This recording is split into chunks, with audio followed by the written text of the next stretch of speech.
నవీన్ గారు first time participate చేస్తున్నారు కదా, ఈయన గెలుస్తారనుకుంటున్నారా? ఖచ్చితంగా అండి గెలవబోతా ఉన్నాడు పక్క. ఈ వచ్చిన తర్వాత ఆయన ఎలాంటి మార్పులు తీసుకొస్తారు? ఆయన ఇక్కడ ఇక్కడ రోడ్లు, ఈ మెయిన్ రోడ్లు, ట్రాఫిక్ ఇవి కాకుండా నార్మల్గా బస్తీలలో చాలా సమస్యలు ఉన్నాయి. ఆర్థికంగా బాలేక విద్యకు దూరమైన వాళ్ళు ఉన్నారు. ఇప్పటివరకు వృద్ధులై ఉండి కూడా పెన్షన్ రాని వాళ్ళు ఉన్నారు. వాళ్ళు కిరాయిలతో బతికి ఇక్కడ ఓటకు ఉండి కూడా వాళ్ళకి ఎటువంటి సొంత ఇల్లు లేని వాళ్ళు ఉన్నారు. వాళ్ళందరికీ కూడా అన్యాయం న్యాయం చేయబోతా ఉన్నారు. పోటీ అయితే గట్టిగా ఉందని అనుకోవచ్చు, ఎందుకంటే అటువైపు సింపతి ఒకటి ఉంది కాబట్టి. ఎలా చెప్తారు? వాళ్ళు అనుకుంటారేమో గట్టిగా ఉందని, మేము అనుకోవట్లేదు. మాకు చాలా మాది వన్ మ్యాన్ షో అన్నది. ఖచ్చితంగా 30 నుంచి 50,000 మెజారిటీ అన్న అందుకోబోతా ఉన్నాడు. కానీ ఫస్ట్ టైం పార్టిసిపేట్ చేస్తున్నారు కాబట్టి ఎంతవరకు గెలుస్తారు అనుకుంటున్నారు? పార్టిసిపేట్ చేయడం కొత్తగా వచ్చామమ్మ, కాకపోతే జనం మనిషి కదా. ఇప్పుడు 3-4 సార్లు ఇప్పుడు చూస్తున్న వ్యక్తి కాదు ఆయన. వాళ్ళ తండ్రి మహనీయుడే, చాలా ఇక్కడ సేవలు చేసినాడు. ఆయన పోతే ఆయన బిడ్డరా అని చెప్పి కూర్చోమంటారు. ఆయన గొప్ప వ్యక్తి, వాళ్ళ కొడుకులు అంతే గొప్ప వ్యక్తులు. అవసరం లేదు ఇంక ఎటువంటి కొత్త కొత్త ప్రచారాలు అవసరం లేదు. కానీ కాంగ్రెస్ మీద అయితే మాత్రం ఒక నెగిటివ్ ఇంపాక్ట్ అయితే ఉంది హైదరాబాద్ లో. దాన్ని ఎలా కూరుస్తారు అనుకుంటున్నారు? వాళ్ళేదో చెప్పిన సొల్లుని పట్టుకొచ్చి మీరు మమ్మల్ని అడిగితే మేమేం చెప్తాం? మీకు వాళ్ళు మస్తుగా చెప్తారు. ఇప్పటికే కారు కూతలు కూస్తా ఉంది, కుక్క కూతలు కూస్తా ఉంది ఆ బీఆర్ఎస్ పావని. వాళ్ళెవరో కూసిరు, హరీష్ రావు ఏదో కూర్చుండు, కేటీఆర్ కూర్చున్నారు. ఈ కూతలు మేము పట్టించుకోము, మా పని ఏందో మేము చేసుకుంటా ఉన్నాం, ప్రజల పని ప్రజలు చేస్తూ ఉంటారు. వాళ్ళకి వర్తించే సామెత ఏంటంటే కుక్క చేసే పని కుక్క చేయాలి, గాడి చేసే పని గాడి చేయాలి.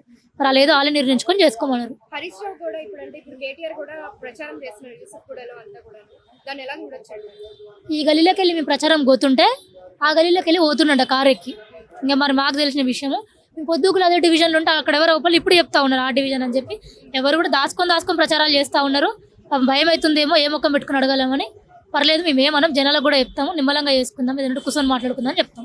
దీపక్ గారు, సునీత గారు, నవీన్ గారు, వీళ్ళ ముగ్గురులో మీరు అంటే నవీన్ గారిని ఎంచుకోవడానికి కారణం ఏంటి?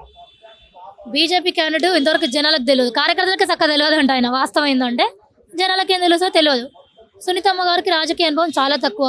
ఎక్కడ ఏ మనిషి ఉంటాడు, ఎవరు మన మనిషి, ఎవరు పర మనిషి అని తేడాలో మాకు తెలియదు. అందరికి బీఆర్ఎస్ అంటే ఒక తెలంగాణ అదే పార్టీ అని అందరికీ ఒక ఆలోచన ఉంది. అండ్ అందులోనూ వాళ్ళ ఇంట్లో నుంచి వాళ్ళు గెలుచుకున్నారు, ఆల్మోస్ట్ 3 times గెలిచారు వాళ్ళ ఇంట్లో వాళ్ళు. సో మళ్ళీ గెలిచే ఛాన్స్ ఉంది అని అనుకుంటున్నారు. ఇప్పుడు జనం ఒక్కసారి అవకాశం ఇస్తారు, వాళ్ళకి ఇచ్చి చూసారు, రాలేదు. ఇప్పుడు ఇంకోటి మారుతారు కదా పక్క. ఇప్పుడు ఒకటి నచ్చినప్పుడు ఆల్టర్నేట్ ఇంకో ఆప్షన్ పెట్టుకోడు. ఆ ఆప్షన్ కాస్త వాళ్ళు విజయానికి సంకేతం. మాకు అన్న గెలవబోతాడు వాళ్ళ మీదని. అయితే ఎలాంటి మార్పులు తీసుకొస్తారు? చెప్పినా కదండి, ట్రాఫిక్ ఇక్కడ రోడ్లు బాగాలేదు, విద్యకు దూరమైన విద్యార్థులు ఉన్నారు, ఇప్పటికీ కూడా ఈ 10 ఏళ్ల పాలనలో కూడా ఇంతవరకు రేషన్ కార్డు రాని వాళ్ళు ఉన్నారంట. వాళ్ళందరినీ కూడా అన్న ఇంటికి పిలవడం జరుగుతుంది. అన్నతో కూర్చొని మాట్లాడతారు. అన్న ప్రతి ఒక్క సమస్య అన్న సాల్వ్ చేస్తాడు. స్టూడెంట్స్ మీతో ఎట్లా ఆయన ఎలా ఉంటారు? ఒకటే చెప్పిర్రు, అక్క ఇంతవరకు అయితే బడి, కళాశాల, పాఠశాలలు ఇవేవి మేము చూడలేదు. మాకు ఆర్థికంగా ఇబ్బంది ఉండే. ఈ 10 రోజులు అన్నకు పనిచేస్తూ ఉంటాం, అన్న కాడ కూర్చుంటాం, అన్న చదివిపిస్తా అన్నాడు. అన్న మాకు అడ్మిషన్ లేపించడం కూడా ఉన్న విద్యార్థులు కూడా మాతో పాటు ప్రచారంలో ఉన్నాడు. మీరు ఇప్పుడు చదువుకుంటున్నారు? అవును, ఏం చదువుకుంటున్నారు? మాది డిగ్రీ పూర్తయిందండి. మరి ఇప్పుడు రాజకీయాల్లోకి రావడానికి అంటే ఆయనకి హెల్ప్ చేయడానికి లేదా సపోర్ట్ చేయడానికి ఏంటి కారణం? ఆయన అభిమానం మేము, ఆయన కుటుంబం మొత్తానికి అభిమానం మేము.